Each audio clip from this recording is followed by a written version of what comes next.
আসসালামু আলাইকুম। আশা করি আপনারা সকলেই ভালো আছেন। সি প্রোগ্রামিং ল্যাঙ্গুয়েজের ধারাবাহিক ভিডিওতে আজকে আমরা জানব লাইব্রেরি, ডেটা টাইপ এবং ভেরিয়েবল। এই তিনটা বিষয় নিয়ে আমরা বিস্তারিত জানব এবং উদাহরণ সহকারে কোড লিখব। কোড লিখে আমরা পরিষ্কারভাবে ধারণা পাব। তো আমরা প্রথমেই দেখি লাইব্রেরি। লাইব্রেরি কি? লাইব্রেরি হচ্ছে আমরা যখন কোনো কোড লিখব, আমরা কোড লেখার আগে হ্যাশ ইনক্লুড, তারপরে আমরা ওখানে একটা লাইব্রেরি বা হেডার ফাইল সংযুক্ত করি। এটা আমরা কি জন্য সংযুক্ত করি?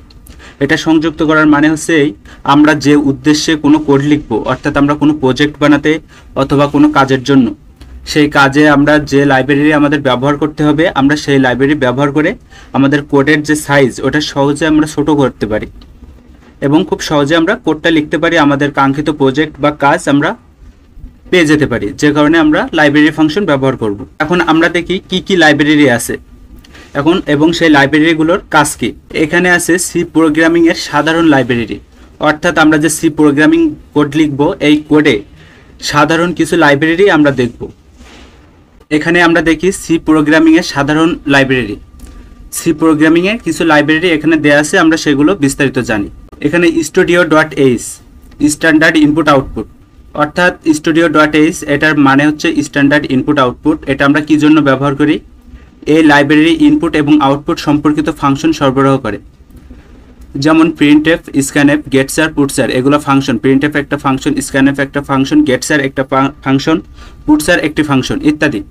এই ধরনের ফাংশন ব্যবহার করতে studio.h।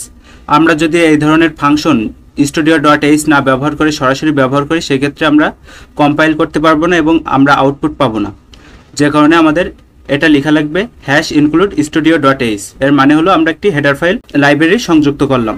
তারপরে নিচে আছে stdlib.h, এটি একটি স্ট্যান্ডার্ড লাইব্রেরি। এটা কি জন্য ব্যবহার করি? মেমোরি ম্যানেজমেন্ট, সংখ্যার রূপান্তর, এলোমেলো সংখ্যা প্রজন্ম ইত্যাদির জন্য ফাংশন সরবরাহ করে, যেমন malloc function, free function, rand function, ATOI ইত্যাদি। এই ফাংশনগুলোর জন্য stdlib.h এই লাইব্রেরি ব্যবহার করা হয়। আমরা যখন মেমোরি ম্যানেজমেন্ট সম্পর্কে একটা ভিডিও বানাবো, তখন stdlib.h স্ট্যান্ডার্ড লাইব্রেরি, এই লাইব্রেরির ফাংশনটা আমরা ব্যবহার করব এবং ফাংশনের ভিতরে আমাদের থাকবে ম্যালক, ফ্রি, র্যান্ড, ATOI ইত্যাদি। এখন যেহেতু আমরা জানছি লাইব্রেরি কোনগুলো এবং লাইব্রেরির কাজ কি, সো শুধুমাত্র আমরা সেই সম্পর্কেই জানবো। এখন প্রতিটা লাইব্রেরির উদাহরণ সহকারে দেখি, তাহলে আমাদের ভিডিও অনেক বড় হয়ে যাবে। তারপরে math.h ম্যাথমেটিক্যাল ফাংশন, অর্থাৎ আমরা যে ম্যাথমেটিক্যাল কোনো কাজ করে আমরা সমাধান করতে চাই, ম্যাথমেটিক্যাল কোনো কিছু, সেক্ষেত্রে আমরা math.h এই লাইব্রেরিটা ব্যবহার করি। এই math.h এর গণনা সম্পর্কিত ফাংশন সরবরাহ করে, যেমন sqrt, pow, sin, cos, এই ফাংশনগুলো ব্যবহার করে আমরা সহজেই ম্যাথ সম্পর্কিত সমস্যার সমাধান করতে পারি। তারপরে string.h স্ট্রিং হ্যান্ডেলিং। স্ট্রিং কি? স্ট্রিং হচ্ছে আমরা যখন বড় একটা কোনো ওয়ার্ড লিখবো, সেটাই হচ্ছে স্ট্রিং। আর এই স্ট্রিং নিয়েও আমরা ভিডিও বানাবো, তখন আমরা জানবো, আর তখন আমরা এই লাইব্রেরি ব্যবহার করব। যদি আমরা হঠাৎ করে কোনো কোড লিখি, তখন আপনারা বুঝতে পারবেন না যে math.h এটা আমরা কি জন্য লিখছি, তারপরে string.h এই লাইব্রেরিটা কি জন্য লিখছি, যে কারণে আমরা আগে থেকে জেনে নিই যে কোন লাইব্রেরিটা কি কাজে ব্যবহার করা হয়। এখানে string.h এই লাইব্রেরিটা ব্যবহার করা হয় স্ট্রিং সম্পর্কিত বিভিন্ন ফাংশন সরবরাহ করে, যেমন strln, strcpy function, strcmp function, strcat function ইত্যাদি। এই ফাংশনগুলোর জন্য string.h এটা আমরা প্রজেক্ট বানানোর সময় অথবা আমরা কোড লেখার সময় আমাদের পরিষ্কার হয়ে যাবে। তারপরে time.h এই time.h এই লাইব্রেরিটা আমরা কি জন্য ব্যবহার করি? সময় এবং তারিখ সম্পর্কিত ফাংশন সরবরাহ করে। time.h এই লাইব্রেরিটা সময় এবং তারিখ এই ফাংশন সরবরাহ করে, যেমন time function, clock function, difftime function ইত্যাদি। এইগুলোর জন্য আমরা time.h এই ফাংশন ব্যবহার করি। তারপরে ctype.h ক্যারেক্টার হ্যান্ডেলিং, অর্থাৎ আমরা ক্যারেক্টারের জন্য কি লাইব্রেরি ব্যবহার করি? অক্ষর সম্পর্কিত ফাংশন সরবরাহ করে। অক্ষর সম্পর্কিত অর্থাৎ আমরা যে একটা শব্দ লিখব, অক্ষর শব্দ একটা ক্যারেক্টার, যেমন A, B, এগুলো কি এক একটা ক্যারেক্টার। এই ক্যারেক্টারগুলো লেখার জন্য ctype.h এই লাইব্রেরি আমরা ব্যবহার করতে পারি।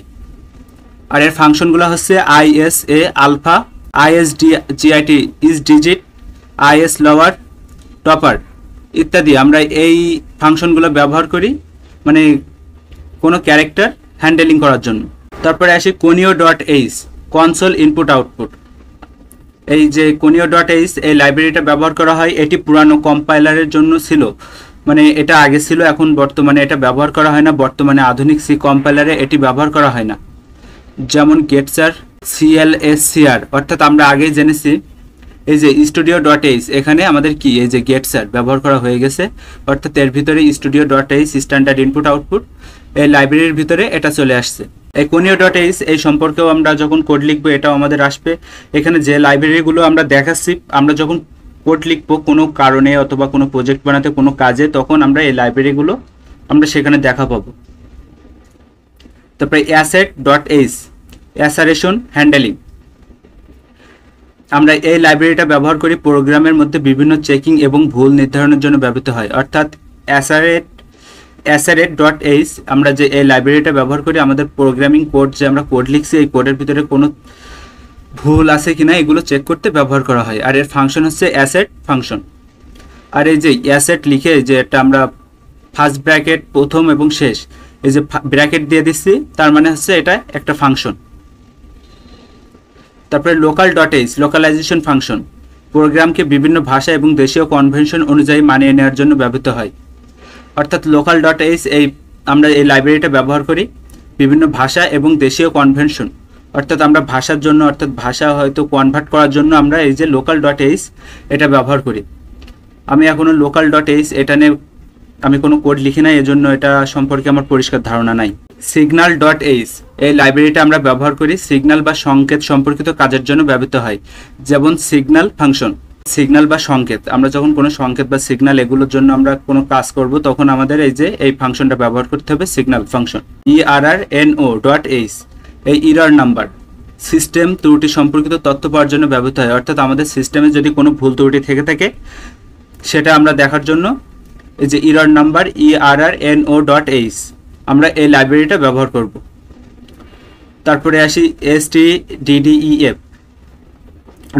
এটা কমন ডেফিনেশন, কিছু সাধারণ ডেটা টাইপ এবং ম্যাক্রো সংজ্ঞায়িত করে, যেমন সাইজ টি, ptr, diff, t, নাল ইত্যাদি। তারপরে float.h floating point limits, floating point সংখ্যা সম্পর্কিত সীমা সংজ্ঞায়িত করে, যেমন flt, max, flt, min ইত্যাদি। ফ্লোটিং মানে কি? ফ্লোটিং মানে হচ্ছে আমরা যে দশমিক সংখ্যা নিয়ে কাজ করি সেই দশমিক সংখ্যার জন্য আমরা float.h আমরা এটা ব্যবহার করতে পারি। আবার আমরা যদি চাই যে এইসব আমরা অনেক সময় দেখা যায় আমাদের ব্যবহার করলে ভালো হয়, আমরা যদি না ব্যবহার করি সেক্ষেত্রেও হয়, কিন্তু আমাদের একটু রং থেকে যায় এই আর কি। stdarg.h এটা হচ্ছে ভেরিয়েবল আর্গুমেন্টস, ফাংশন চালক সংখ্যা এবং আর্গুমেন্ট সংখ্যা অজানা হলে ব্যবহৃত হয়। এই ছিল লাইব্রেরি, যে আমরা যে লাইব্রেরি ব্যবহার করি সেই লাইব্রেরিগুলো। আর প্রতিটা তো আমরা এক্সাম্পল দেখতে পারবো না, প্রতিটা এক্সাম্পল দেখতে গেলে আমাদের অনেক সময় লেগে যাবে। আমরা এগুলো আস্তে আস্তে দেখব, আমরা যখন যেটা নিয়ে প্রজেক্ট বানাবো কাজ করব তখন আমাদের সেটা ক্লিয়ার হয়ে যাবে। আমরা এখন জাস্ট শুধু দেখলাম যে কোন লাইব্রেরি কি জন্য ব্যবহার করা হয়।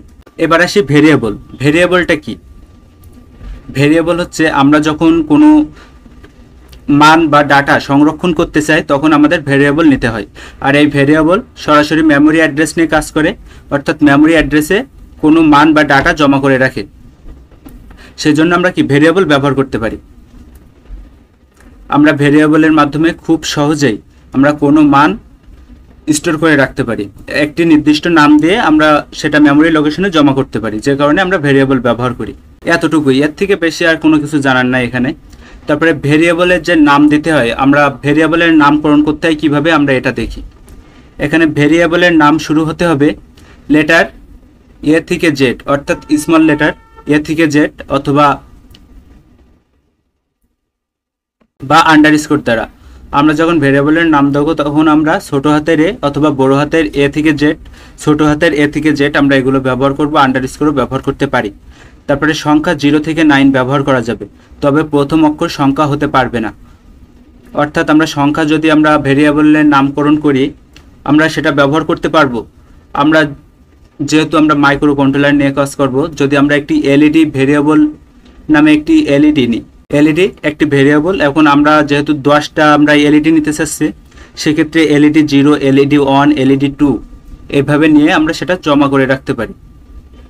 মানে কোনো একটি এলইডির মান আমরা ওখানে জমা করে রাখতে পারি।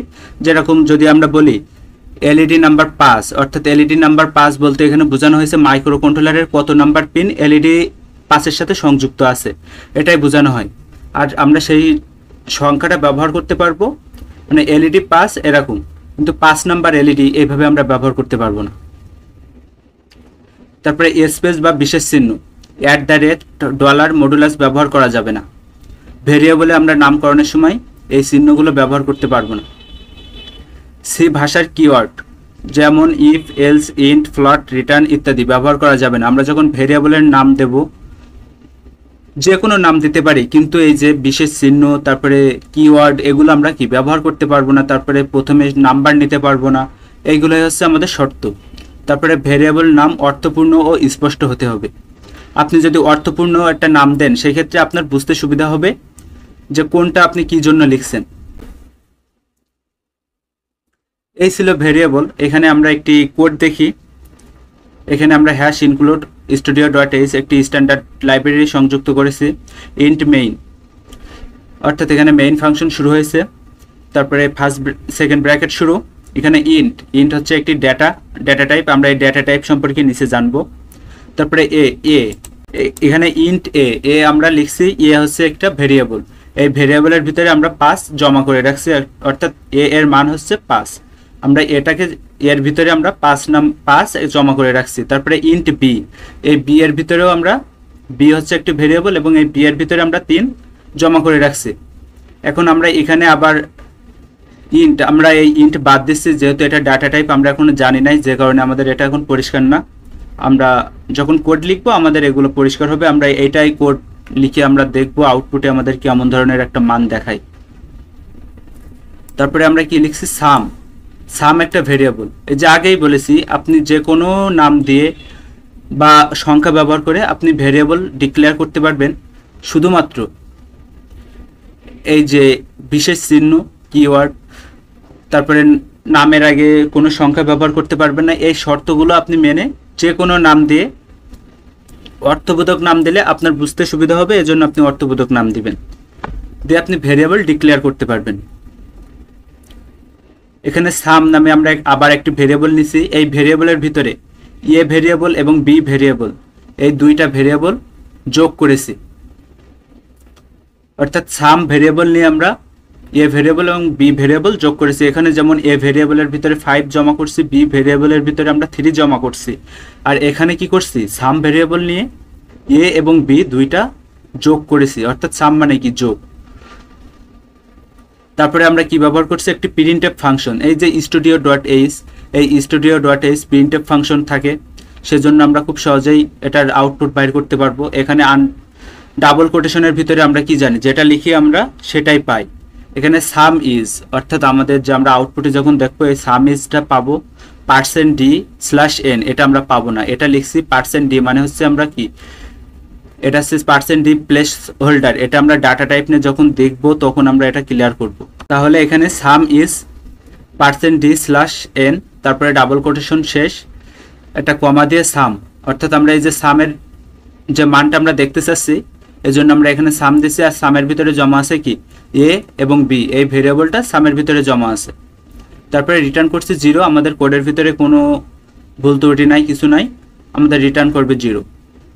কম্পাইল হওয়ার পরে আমাদের 0 রিটার্ন করবে। এটাই আমরা এটা নিয়ে আমরা কোড লিখবো। কোড লিখে আমরা দেখব যে আসলে আমরা 5 আর 3 8 হয়, এটা আমরা পাই কিনা। আউটপুটে আমরা এটা দেখব। এবার আসি ডেটা টাইপ সম্পর্কে।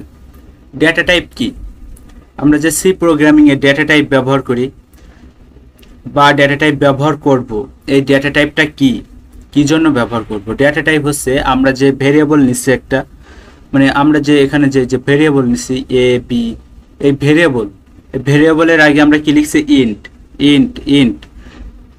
এই ইন্ট হচ্ছে কি, একটা ডেটা টাইপ। এরকম মানে মান আমরা কি ধরনের একটা ভেরিয়েবল নিচ্ছি এবং ভেরিয়েবলে কি ধরনের মান জমা রাখবো, তার উপরে ভিত্তি করে আমাদের সেই ডেটা টাইপ মানে ডিফাইন করতে হবে। আমরা কি ধরনের মান একটা ভেরিয়েবলে স্টোর করব, এজন্য আমরা কি মানে কোন মান ব্যবহার করব, কি আমরা কি সংখ্যা ব্যবহার করব, কি আমরা কোনো ক্যারেক্টার ব্যবহার করব, কি কোনো স্ট্রিং ব্যবহার করব, অথবা দশমিক এরকম সংখ্যা নেব, এর জন্য আমাদের নির্দিষ্ট মানে ডেটা টাইপ আছে।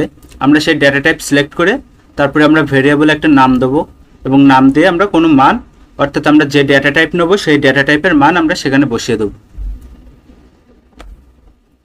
এখানে দেখি সি প্রোগ্রামিংয়ে ডেটা টাইপ, মানে এখানে আমি সব ডেটা টাইপ দেয় নাই, অল্প কয়েকটি ডেটা টাইপ দিছি এবং সেই সম্পর্কে একটা উদাহরণও দিয়ে দিছি।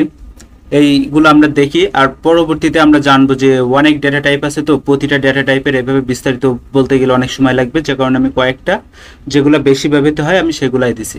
এখানে আছে ভেরিয়েবলের ডেটা টাইপ অনুযায়ী এটি কতটুকু মেমরি ব্যবহার করবে এবং কী ধরনের ডাটা সংরক্ষণ করবে তা নির্ধারিত হয়। আমি আগেই বলেছি যে ডেটা টাইপ আমরা কী জন্য ব্যবহার করব, অর্থাৎ আমরা ভেরিয়েবলে কী ধরনের মান নেব তার উপরে ভিত্তি করে আমরা কোনো একটি ডাটা টাইপ সিলেক্ট করব যে আমরা কী ডাটা টাইপ নেব। এখানে দেখি আমরা কয়েকটি ডেটা টাইপ দিছি, data type int data type, float data type, double data type, character data type. যে ইন্ট ডেটা টাইপ মানে কি, ইন্টেজার সংখ্যা নেওয়ার জন্য। ইন্টেজার সংখ্যা কোনগুলো, 0 1 2 3 4 5 6, এইগুলো হচ্ছে কি ইন্টেজার ডেটা টাইপ। স্মৃতি অর্থাৎ ইন্টেজার ডেটা টাইপের সাইজ কত, আমরা কত সাইজ পর্যন্ত ইন্টেজার ডেটা টাইপ নিতে পারবো। এখানে আছে 4 বাইট, আমরা 4 বাইট পর্যন্ত ইন্টেজার ডেটা টাইপ নিতে পারবো। পরিসীমা -2 1 4 7 4 8 3 6 4 8 থেকে এই যে এখানে যা দেওয়া আছে এত পর্যন্ত।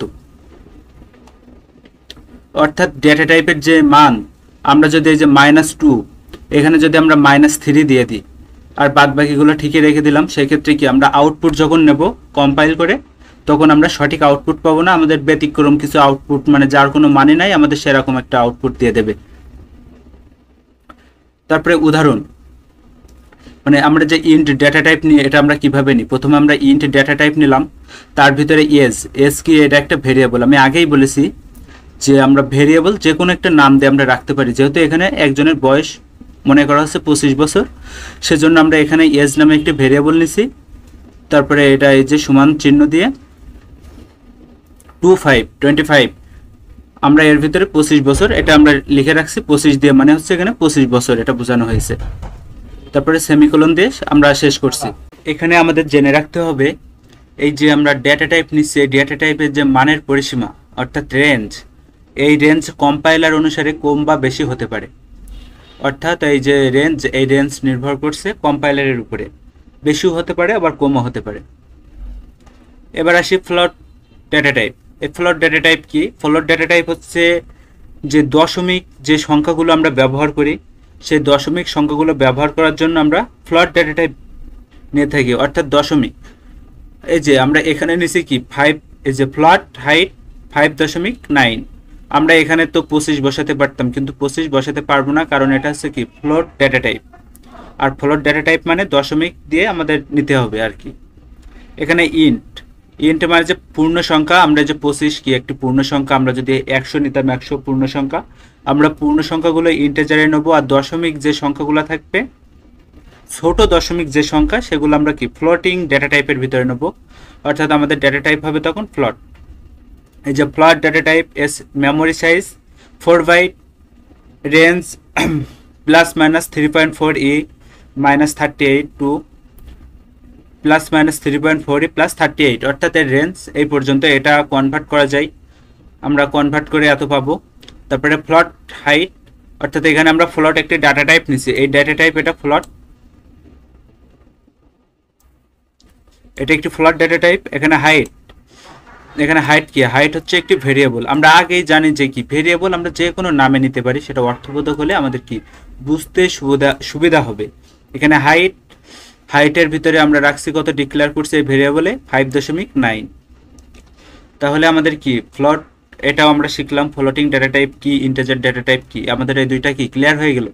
এবার আছে আমাদের ডাবল ডাটা টাইপ কি, এর মেমোরি সাইজ 8 বিট, আর রেঞ্জ হচ্ছে +.7 e -3082, অর্থাৎ এটা ক্যালকুলেশন করলে এই যে আমাদের এই মানটা আসে।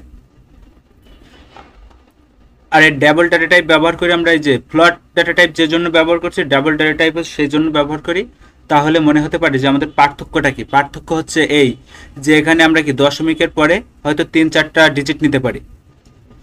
এই 5.9 নিচে এখানে একটা ডিজিট নিচে, এভাবে আমরা 4-5টা অথবা 3-4টা, এটা কম্পাইলারের উপরে নির্ভর করে আপনি সেই কয়টা ডিজিট নিতে পারি। কিন্তু আমরা যদি ডাবল এই ডেটা টাইপটা ব্যবহার করি সেই ক্ষেত্রেও আমাদের এই ফ্লোটিংয়ের মতো কাজ দেবে, কিন্তু এই যে পয়েন্টের পরে আমরা মানটা মানে বেশি মান পাবো। আমাদের পয়েন্টের পরে বেশি মান নেওয়ার জন্য আমরা কি ডাবল ডেটা টাইপ ব্যবহার করব। ওকে, তাহলে আমাদের এটাও ক্লিয়ার। এবার আসি character data type. Character data type কি? ক্যারেক্টার, আমরা যখন কোনো ক্যারেক্টার যেমন ABCD এই ধরনের কোনো ক্যারেক্টার অথবা আস্কি কোড যেমন কোনো চিহ্ন, এগুলো আমরা যদি ক্যারেক্টারের ভিতরে নিতে পারি। আর ওই ক্যারেক্টারে আমরা ইনপুট আউটপুট করার জন্য কি আমরা ক্যারেক্টার ডেটা টাইপ ব্যবহার করব। অর্থাৎ আমরা যখন ক্যারেক্টারের আমাদের নেওয়ার প্রয়োজন হবে তখন আমরা এই যে একটা ক্যারেক্টার ডেটা টাইপ নিলাম, এখানে আমরা একটা ক্যারেক্টার ডেটা টাইপ নেব। তারপরে আমরা গেরেট, এটা গেরেট কি, এটা একটা ভেরিয়েবল আমরা যে কোনো নাম দিয়ে আমরা ভেরিয়েবল ডিক্লেয়ার করতে পারি। আর ডিক্লেয়ার করার নিয়ম হচ্ছে কি, এই যে একটা কোটেশন দিতে হবে। এখানে ক্যারেক্টার একটি ডেটা টাইপ, তারপর ভেরিয়েবল, অর্থাৎ আমরা একটি নাম দিলাম, নামটা ভেরিয়েবল, এই ভেরিয়েবলে আমরা জমা করছি কি একটা ক্যারেক্টার। আর এই ক্যারেক্টার নেওয়ার সময় আমাদের কি অবশ্যই সিঙ্গেল কোটেশনের ভিতরে রাখতে হবে। এখানে ক্যারেক্টার এর হচ্ছে মেমোরি সাইজ 1 বাইট, তারপরে রেঞ্জ ASCII ক্যারেক্টার, অর্থাৎ আমরা ASCII যেগুলো আছে ASCII ক্যারেক্টার ASCII কোড সে তার ভিতরে এর রেঞ্জ। তারপরে ক্যারেক্টার গেরেট, এখানে CHAR একটা ডেটা টাইপ, তারপরে গেরেট ভেরিয়েবল, তারপরে আমরা ভেরিয়েবলের ভিতরে রাখছি কি অর্থাৎ আমরা একটি ক্যারেক্টার জমা রাখছি। এখানে গেরেট পয়েন্ট হিসাব করার জন্য এটা ব্যবহার করা হয়েছে। এবার আমরা দেখব যে প্লেস হোল্ডার, এই যে আমরা এখানে কি প্রিন্টএফ যখন করছি %d নিছি, এই %d আমরা কিভাবে নিলাম, এই %d কে বলা হয় প্লেস হোল্ডার। যেমন ইন্ট, ফ্লোট, ডাবল, ক্যারেক্টার, এই ডেটা টাইপ এগুলো ছাড়াও অনেক ধরনের ডেটা টাইপ আছে, যেমন auto, constant, double, float, int, short, struct, unsigned ইত্যাদি এই ধরনের ডেটা টাইপ আছে। আমরা যেহেতু ওই সব বিষয় নিয়ে যদি বিস্তারিত জানি অনেক সময় লেগে যাবে আমাদের, সেজন্য আমরা সংক্ষিপ্ত আকারে অল্প কয়েকটা ডেটা টাইপ নিলাম। এবং ডেটা টাইপের কাজ কি, ভেরিয়েবল কিভাবে ডেটা টাইপের সাথে থাকে, কিভাবে মান স্টোর করতে হয় সেগুলো আমরা জানলাম। বাদ বাকিটা আমরা অন্য যে কোনো ডেটা টাইপ হোক আমরা ওটা ক্লিয়ার করে নিতে পারবো। তারপরে এই যে প্রতিটা ডেটা টাইপ, এই ডেটা টাইপের একটা প্লেস হোল্ডার থাকে। প্লেস হোল্ডার কি পরে বুঝাচ্ছে, আমরা একটা কোড দেখলে বুঝতে পারবো প্লেস হোল্ডার কি। এখানে ইন্ট, আমরা কি এখানে ইন্ট নিছি, এখানে সেই ইন্ট মানে ইন্টেজার ডেটা টাইপ, এই ইন্টেজার ডেটা টাইপের জন্য প্লেস হোল্ডার হবে %d।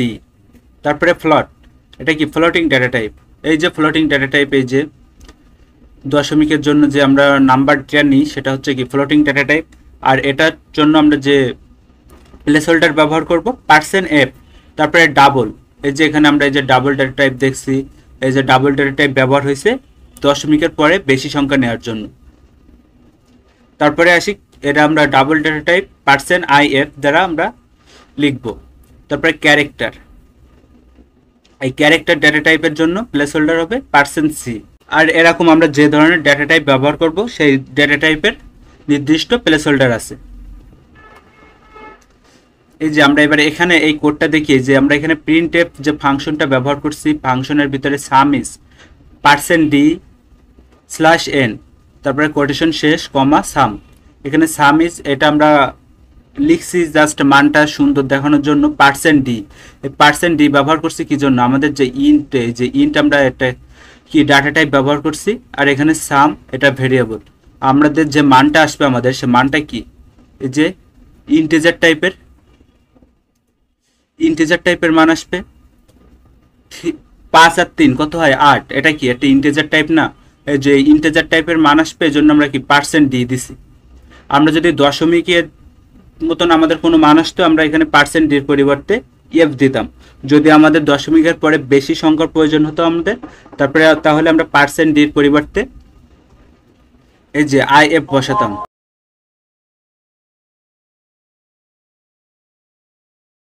এবার আমরা প্র্যাকটিক্যালি কোড লিখবো এবং কোড লিখে আমরা যে ডেটা টাইপ, ভেরিয়েবল, লাইব্রেরি এই সম্পর্কে জানলাম। আমরা এক্সাম্পল হিসেবে দেখি কয়েকটা।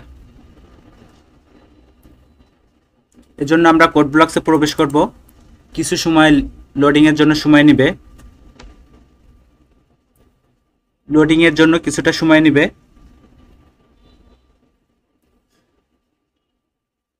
আমরা গত ভিডিওতে দেখছি কিভাবে একটি ক্রিয়েট এ নিউ প্রজেক্ট, অর্থাৎ নতুন একটি প্রজেক্ট কিভাবে বানাতে হয়, আমরা এটা গত ভিডিওতে জানছি। আমরা ঠিক সেম ভাবে আর একটা নতুন প্রজেক্ট বানানোর জন্য আমরা ফাইল খুলছি, এখানে গো, নেক্সট, নেক্সট, এখানে কি file name with full path, অর্থাৎ আমরা কোথায় এটা সেভ করব। এই যে নিউ ফোল্ডারের ভিতরে রাখবো। আমাদের কি থাকবে, লাইব্রেরি, ভেরিয়েবল এবং ডাটা টাইপ। আমরা ঠিক তেমন একটা নাম দিয়ে দিই, variable, library, data type.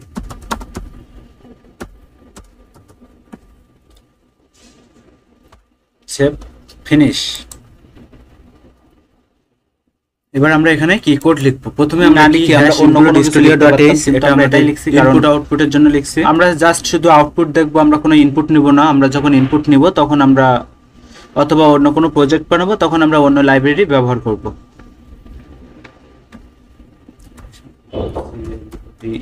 #include studio.h, studio.h, enter int main।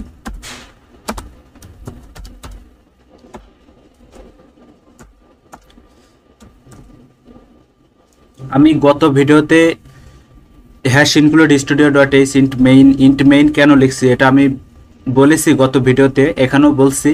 int main এটা হচ্ছে আমাদের এখান থেকে প্রোগ্রামিং এর যে স্ট্রাকচার বডি এখান থেকে শুরু হবে, অর্থাৎ কম্পাইলার int main এখান থেকে কম্পাইল করা শুরু করবে।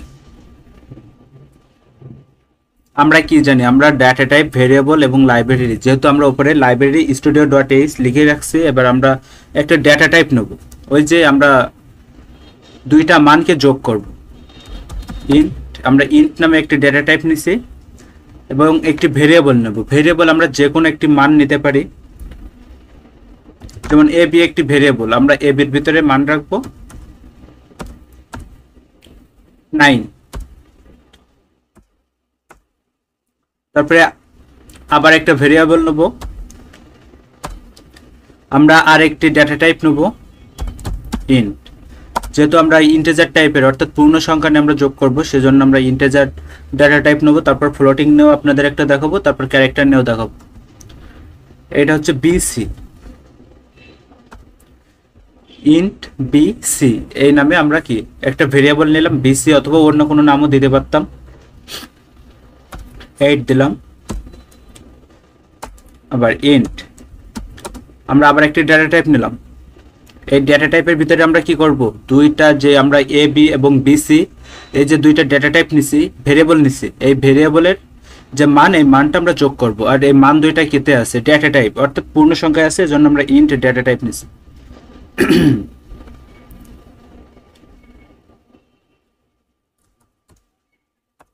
সাম ab plus BC, ab plus BC. এই যে কি আমাদের একটা স্টেটমেন্ট শেষ হবে, আমরা একটা কোলন চিহ্ন দিয়ে আমরা শেষ করব। এখন আমরা কি চাচ্ছি, আমরা চাচ্ছি সাম, অর্থাৎ এই যে 9 আর 8 এটা যোগ হবে, আর এই যোগটা আমরা আউটপুটে দেখবো। এই জন্য আমরা printf ব্যবহার করব। আমরা কি জানি, এই যে #include.h এটা আমরা যে ব্যবহার করছি, এটা কি জন্য ব্যবহার করছি, এটা ব্যবহার করছি আমরা আউটপুটে কোনো কিছু দেখানোর জন্য, অথবা printf ফাংশন ব্যবহারের জন্য। ডাবল কোটেশন এর ভিতরে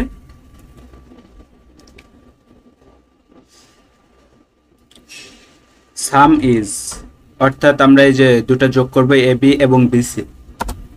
সাম ইজ,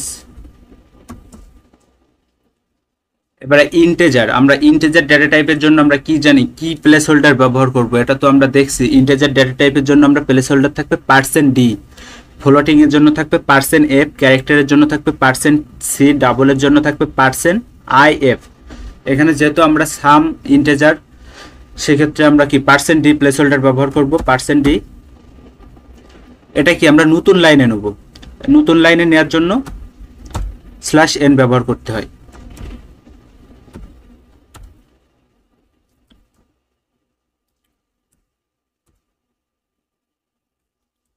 অর্থাৎ আমরা নতুন লাইনে নেওয়ার জন্য স্ল্যাশ এন এটা আমরা ব্যবহার করব। তারপর কমা, আমরা কোনটা মান দেখতে চাচ্ছি, সাম, এর জন্য আমরা এখানে সাম দিয়ে দিলাম।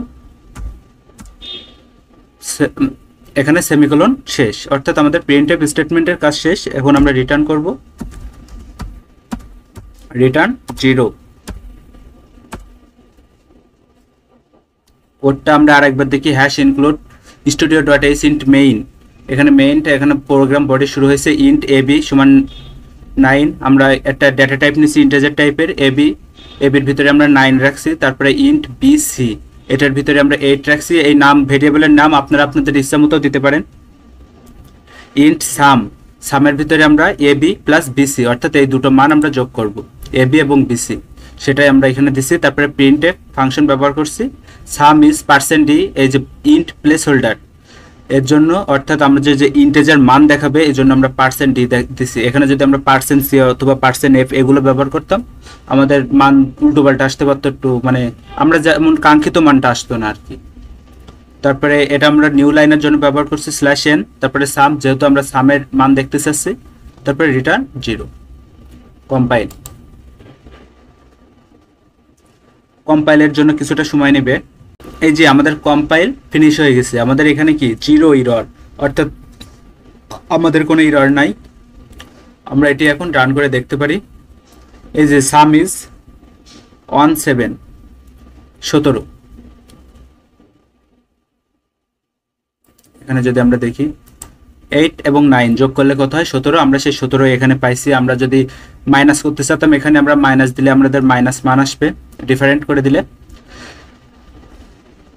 গুণ করলে গুণ আসবে। এটা আপনারা প্র্যাকটিক্যালি করবেন। এই যে এখানে আপনারা যে চিহ্ন, প্লাস চিহ্ন, মাইনাস চিহ্ন, তারপরে গুণ ভাগ, এগুলো আপনারা দিয়ে দেবেন, দেখবেন যে আপনাদের মান ঠিক আসছে কিনা, এসবগুলো আপনারা দেখবেন। আমি সব দেখাতে পারবো না, যেহেতু ভিডিও অনেক বড় হয়ে যাচ্ছে, অনেক লং ভিডিও হচ্ছে, এই জন্য আমি সম্পূর্ণটা দেখাতে পারবো না।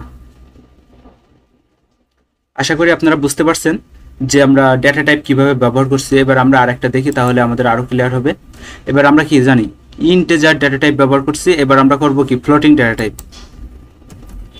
এজন্য এখানে লিখবো ফ্লোট, উপরে যা আছে তাই সেম তেমনই থাকবে। এখানে আমরা দশমিক নেব 0.39। এই যে আমি কিন্তু এখানে ইন্টের পরিবর্তে কি লিখছি, ফ্লোট ডেটা টাইপ। এখানে আমি ফ্লোট লিখছি, তার মানে এখানে আমার যে মান দশমিকের পরে দিতে হবে। আমি চাইলে এখানে নাও দিতে পারি, দিয়ে দিই 8, 9, যে কোনো মান একটা দিয়ে দিলাম। তারপরে sum is A B plus BC, অর্থাৎ ফ্লোট আমাদের যে মানটা আমরা যে ডেটা টাইপের ভিতরে রাখবো, যে ভেরিয়েবল ডিক্লেয়ার করছে একটা সাম, তার ভিতরে আমাদের ফ্লোটিং পয়েন্ট রাখবে, অর্থাৎ ফ্লোটিং মান রাখবে।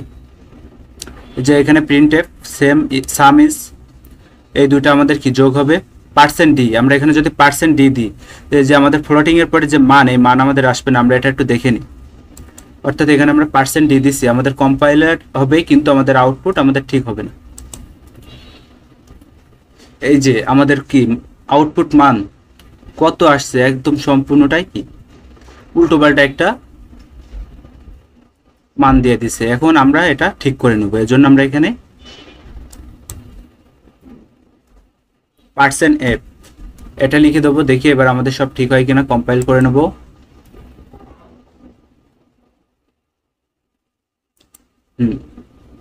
এই যে 18.2800 অন।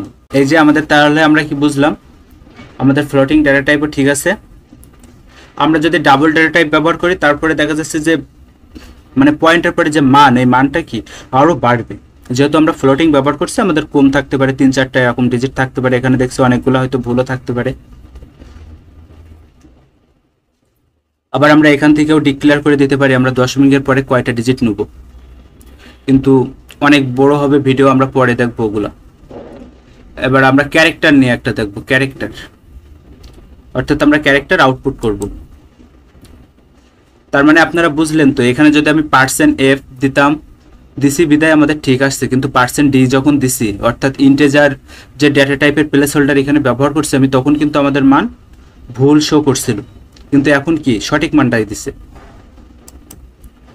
এবার আমি ক্যারেক্টার CHAR, এই যে ক্যারেক্টার ডেটা টাইপের ভিতরে আমরা কি জানি, ক্যারেক্টার স্টোর করতে হয়। কি বলেছি, কোটেশনের ভিতরে ওটা রাখতে হবে আমাদের। কি বলেছি, কোটেশনের ভিতরে, সিঙ্গেল কোটেশনের ভিতরে আমরা কোনো ক্যারেক্টার জমা রাখবো। এখানে আমি ডি নামে একটি ক্যারেক্টার জমা রাখলাম, আমাদের এটার প্রয়োজন নাই, চাইলে আবার আমরা আরো বাড়াতেও পারি। এই যে এখানে printf sum is, আমাদের এই সামের তো প্রয়োজন নাই এখন।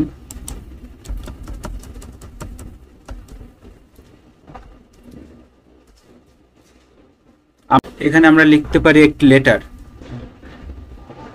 This letter,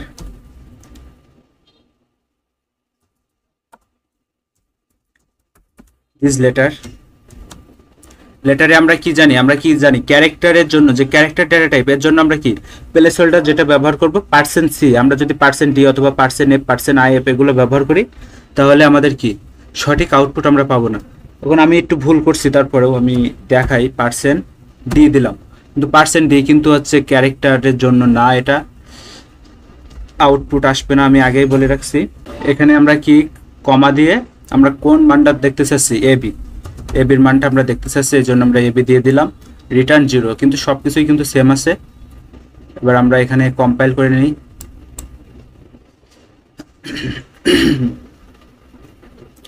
compile finished, run করলাম।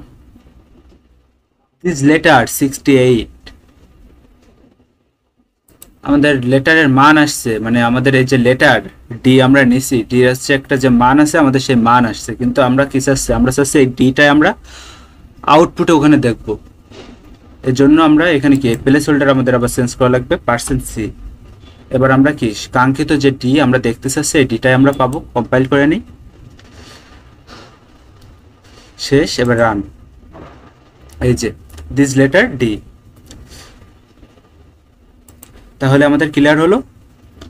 আর আমরা যখন পরবর্তীতে আরো বেশি প্রোগ্রাম লিখবো, কোড লিখবো, তখন আমাদের এই যে আমরা যে লাইব্রেরি ব্যবহার করছি, যে ডেটা টাইপ, যে ভেরিয়েবল তো আপনাদের ইচ্ছা মতো নাম ব্যবহার করতে পারবেন, কিন্তু ডেটা টাইপ হয়তো আমরা নতুন নতুন ডেটা টাইপও দেখতে পারি, লাইব্রেরিও দেখতে পারি।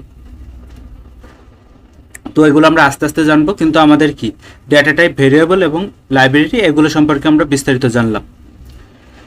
তো বন্ধুরা, আজকে এই পর্যন্তই ছিল, ভিডিওটি অনেক বড় হয়ে গেছে, তার জন্য দুঃখিত।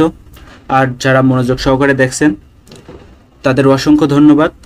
আর আমাদের চ্যানেলের সাথে থাকুন, আশা করি আপনারা নতুন কিছু জানতে পারবেন, শিখতে পারবেন। আর পরবর্তী ভিডিও খুব শীঘ্রই আমরা নিয়ে আসবো। সেই পর্যন্ত আপনারা সবাই ভালো থাকুন, সুস্থ থাকুন, আর আমাদের চ্যানেলটি সাবস্ক্রাইব করুন এবং লাইক করুন, এবং আপনাদের কি প্রয়োজন এবং কি সমস্যা থাকতে পারে সেগুলো আমাদের কমেন্টে জানান। ধন্যবাদ সবাই।